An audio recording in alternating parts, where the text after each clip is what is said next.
எல்லோருக்கும் வணக்கம். என் பேர் அனீஷ். நான் கிரீன்டி செகண்டரி ஸ்கூலில் படிப்பேன்.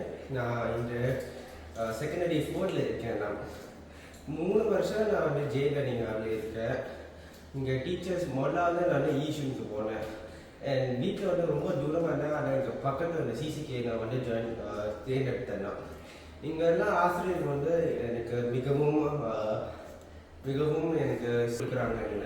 எனக்கு எனக்கு என்னோட தேர்வுகள் நல்ல மதிப்பெண்கள் வரல. என்னோட வாழ்மொழி பேசுறதுல எனக்கு நல்ல மதிப்பெண்கள் கட்டில எனக்கு 8.2 கிடச்சிருக்கு. எனக்கு என்னோட ஆசிரியர்கள் வந்து என்னை நிறைய முயற்சி எடுக்க சொன்னாங்க. அந்த முயற்சி வச்சுன்னு நான் செஞ்சேன். அதுக்கு வந்து என்னோட ஆசிரியருக்கு வந்து நன்றி சொல்லணும். பிறகு இந்த ஜேஆரியில் நிறைய நண்பர்கள் நான் பார்த்தேன். நண்பர்களோட சேர்ந்து நிறைய பேசினேன். நல்லா படிக்கலும் நான் வந்து நல்லா செஞ்சேன். நன்றி.